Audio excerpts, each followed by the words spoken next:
On the morning of February 28, 2026, everything seemed normal in Tehran. But Israel and the United States had something entirely different in mind. A major military operation was already underway. The objective of this operation was to weaken Iran's military and political leadership. According to reports, intelligence sources discovered that Ali Khamenei was present inside his central leadership compound. Following this, the compound was targeted in a precision airstrike. Let me tell you how this entire attack was carried out and how Israel and the United States planned the operation together. To understand this story, we need to go back to January 31st, 2018. Israel's intelligence agency, Mossad, had reportedly obtained something extremely significant. According to reports, they managed to gain access to a secret archive containing original Iranian documents and data disks that had been stored in a highly secure location. Mossad allegedly infiltrated the facility and carried out a covert operation, taking away nearly half a ton of documents and records in trucks. Among those documents was information that shocked Israel. The files reportedly revealed details about Iran's nuclear facilities and infrastructure, providing insights into locations that had been kept highly secret.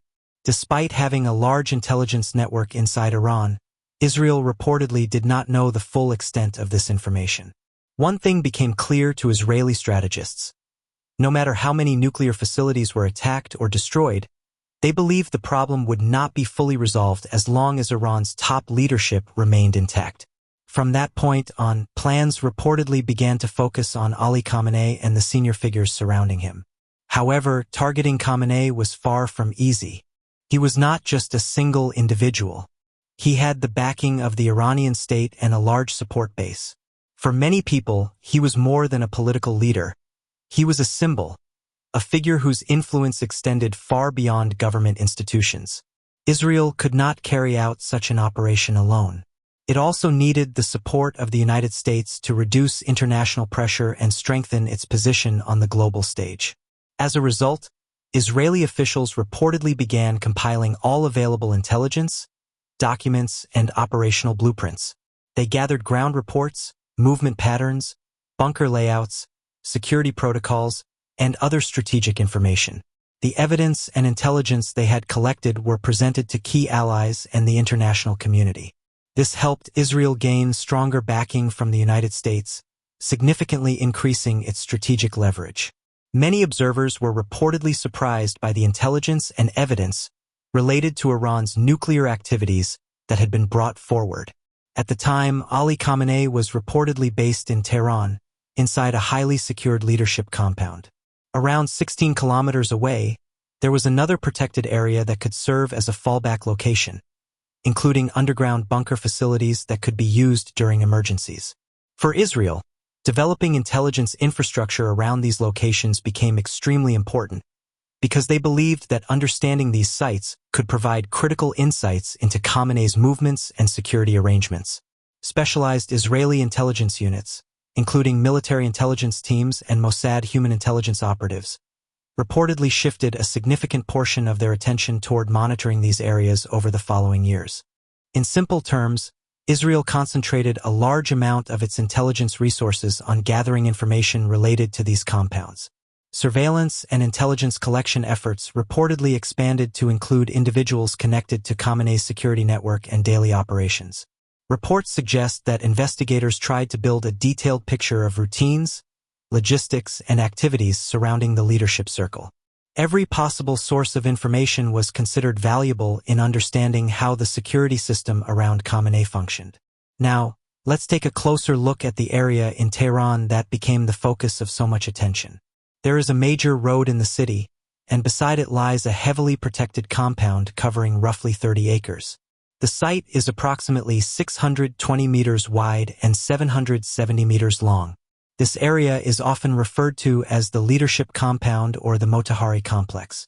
Inside the compound are both Ali Khamenei's residence and his office. Many of Iran's senior leadership figures are also based within this highly secured area. There is a section known as Imam Hussein, where Khamenei has reportedly held public meetings and official gatherings.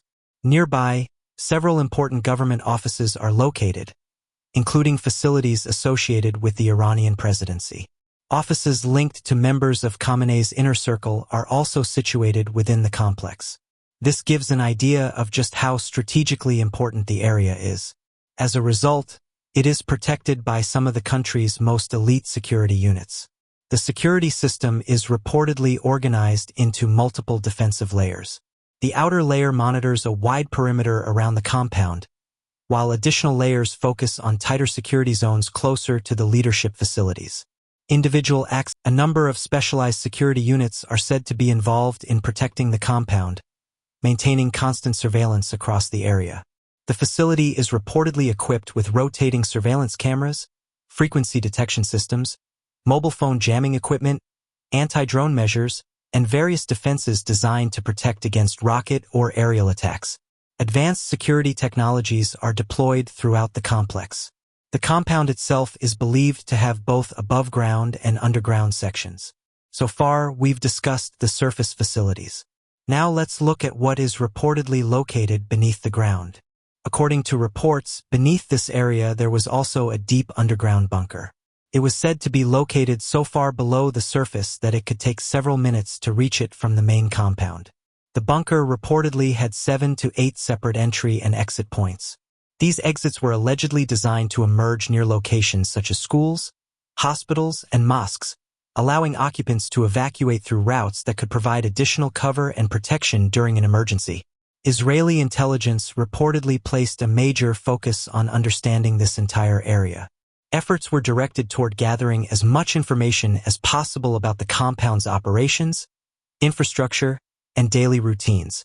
According to various accounts, intelligence officers attempted to map out every aspect of activity surrounding the site. This included studying maintenance schedules, staff movements, access procedures, and logistical operations. Information was reportedly collected about who worked in and around the compound, when shifts began and ended, how supplies moved through the area, and how security personnel operated on a daily basis. Investigators also sought to understand the routines of key individuals connected to the leadership circle, including transportation patterns, staff assignments, and over time, a detailed intelligence picture was reportedly built using information gathered from multiple sources, helping analysts better understand how the compound functioned and how its security system was organized. Israel's Unit 8200 reportedly played a major role in gathering intelligence. According to various accounts, efforts were made to monitor communication networks, traffic patterns, surveillance systems, and activities throughout key areas of Iran, including locations surrounding the leadership compound.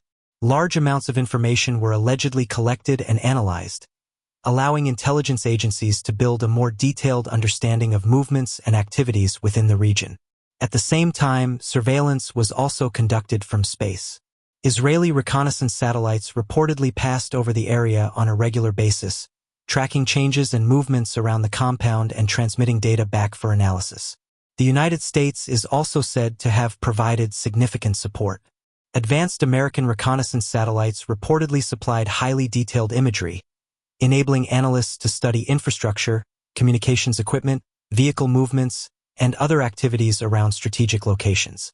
The level of detail available through modern satellite technology was reportedly extraordinary. Intelligence analysts could observe patterns of activity, identify equipment installed on rooftops, track vehicles, and gather information that helped create a comprehensive picture of the area. However, Iranian intelligence and security agencies were not unaware of the threat. By 2023, security measures around Khamenei had reportedly become much stricter. Access to the leadership circle was heavily restricted. Security personnel, maintenance workers, support staff, and many other individuals were subjected to extensive screening procedures, while direct access to sensitive locations became increasingly limited. According to reports, even senior officials faced strict security protocols when meeting with Khamenei. Some accounts claim that certain visitors were escorted under highly controlled conditions whenever they were taken to secure underground facilities. Then, in 2023, Hamas launched its attack against Israel. The event became a major turning point for the region and dramatically changed the security landscape. In the aftermath, international attention focused heavily on the conflict. Many countries expressed support for Israel, while discussions increasingly centered on Iran's relationships with groups such as Hamas and Hezbollah. As tensions rose, intelligence and security operations reportedly intensified. According to various accounts, Mossad expanded its activities and increased its focus on gathering information related to key Iranian leadership and strategic locations. What had previously been a long-term intelligence effort was reportedly pushed into a more active phase of planning. Analysts, intelligence officers, and military planners continued refining operational scenarios and evaluating potential options. By this stage, according to reports, planning that had been developing over many years was increasingly moving from the intelligence-gathering phase toward operational preparation. Another major factor was the 2024 U.S. presidential election. According to this narrative, Israeli strategists believed that if Donald Trump were to win the election, it could create a more favorable environment for Israel's objectives. Based on that expectation, Israel reportedly adopted a temporary strategic pause, choosing to wait and observe how the political situation in the United States would develop. The calculation was that a Trump victory in November 2024 could potentially result in stronger American support for Israeli policies and security operations. When the election took place, Trump won, adding a new dimension to the geopolitical situation. There was also another interesting angle to the election. Several high-profile billionaires and influential figures were reported to have supported Trump's campaign. According to reports, significant financial backing and resources were directed toward the election effort by prominent supporters. Taking advantage of all these developments, Israel reportedly launched a large-scale operation against Iran, with the United States providing substantial support. According to this account, military resources, including advanced aircraft and logistical assistance, were made available as the operation intensified. A number of strategic sites across Iran were reportedly targeted as part of the campaign. As the situation escalated, Khamenei is said to have relocated with members of his family to the underground bunker facility near the Lavazan area. As mentioned earlier, this bunker was believed to be one of the most heavily fortified facilities in the country. It was reportedly designed to withstand air attacks, bomb strikes, and a variety of other military threats. Because of its deep underground construction and advanced protective features, it was considered an extremely secure location during times of crisis. On June 17, 2025, Donald Trump made a post on social media. According to this account, the message suggested that the location of Khamenei was known, but that no action would be taken against him at that time. A few days later, military strikes reportedly slowed down, and attention shifted back toward negotiations and diplomatic discussions. However, several critical Iranian nuclear facilities were said to have sustained only limited damage. Some assessments reportedly suggested that certain sites experienced less than 60% damage, allowing parts of the infrastructure to remain operational. This situation became a source of frustration for Israeli planners, who believed that key objectives had not yet been fully achieved. At the same time, the pause in military operations allegedly gave Iran additional time to continue work on its nuclear program. As a result, concerns within Israel reportedly grew, with officials fearing that Iran could further expand its capabilities if the situation remained unresolved. While all of these developments were unfolding, Israeli intelligence reportedly received a crucial piece of information on February 23, 2026, something they had been working toward for years. According to the intelligence report, Khamenei was expected to hold a meeting on the night of February 28, 2026, with approximately 40 of his top officials and senior commanders. For Israeli planners, this was viewed as a potential golden opportunity. They believed that if the information was accurate, it could provide a rare chance to target multiple key figures at the same time. The expectation was that the meeting would take place inside the secure bunker complex within the leadership compound. As a result, analysts and military planners reportedly began reviewing every piece of intelligence they had collected over the years, evaluating possible scenarios and preparing operational plans. However, events did not unfold exactly as expected. According to this account, the meeting was ultimately held above ground rather than inside the underground bunker, forcing planners to reassess the situation and adapt their calculations accordingly.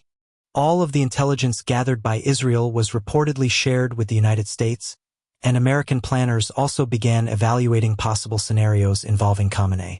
According to this account, February 28, 2026, was expected to witness one of the largest joint air operations in modern history. At around 7:30 in the morning, Israeli fighter aircraft, including F-35s and F-15s, reportedly took off from multiple airbases and headed toward the leadership compound in Tehran.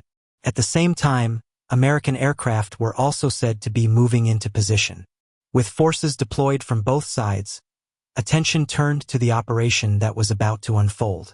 Meanwhile, Khamenei reportedly left his residence and began a meeting with approximately 40 senior officials and commanders.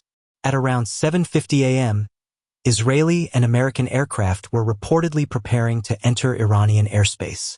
According to the plan described in this narrative, communications infrastructure in the area was targeted. Mobile networks were allegedly jammed, communication systems were disrupted, and electronic networks were subjected to cyber operations. Reports claim that communication in the surrounding area became severely restricted, while numerous electronic systems were monitored or compromised as part of the broader operation. According to this account, as soon as the aircraft entered Iranian airspace, air defense systems such as the S-300 and other defensive batteries were already identified and mapped by planners. Intelligence agencies reportedly had extensive information about their locations and capabilities. The narrative claims that drones and electronic warfare systems were used to disrupt or suppress portions of Iran's air defense network, allowing Israeli and American aircraft to continue toward their designated targets. Meanwhile, the meeting was still reportedly underway. At approximately 9:40 a.m., U.S. aircraft are said to have launched more than 30 precision-guided missiles toward the target area. According to this description, the missiles followed a high-altitude flight path before descending rapidly toward their designated targets. The strike reportedly hit the meeting location, causing massive destruction. This account claims that more than 40 senior officials present at the meeting were killed, along with several members of Khamenei's family who were allegedly in the area at the time. The narrative further states that only one of his sons survived the attack. According to some reports and speculation, there may have been an individual within Khamenei's inner circle who provided critical information that helped make the operation possible. Various theories have suggested that someone very close to the leadership may have cooperated with Israeli intelligence, although no conclusive evidence has been publicly presented to confirm such claims. One name that has occasionally appeared in these discussions is General Ismail Khani, the longtime commander of the Quds Force. Some reports and rumors have alleged possible connections or cooperation, while others have strongly disputed those claims. However, it is important to note that these allegations remain unverified, and no official confirmation has been provided to support them. As investigations, reports, and speculation continued, the controversy surrounding the operation only grew larger. And just like that, years of intelligence gathering, surveillance, planning, and geopolitical maneuvering came together in a single operation. But even today, many questions remain unanswered. Was this really the result of years of Mossad infiltration inside Iran? Did someone from Khamenei's inner circle secretly provide critical information? Or is there still a larger story hidden behind the scenes that the world has yet to discover? What is certain is that this operation changed the balance of power in the Middle East and became one of the most controversial military actions of the modern era. As new details continue to emerge, the mystery surrounding what truly happened may only grow deeper. What do you think? Was this operation the product of superior intelligence? Or was there an insider who made it all possible? Let me know your thoughts in the comments below. If you enjoyed this video, don't forget to like, subscribe, and turn on notifications for more stories from history, geopolitics, and world affairs. Thanks for watching, and I'll see you in the next video.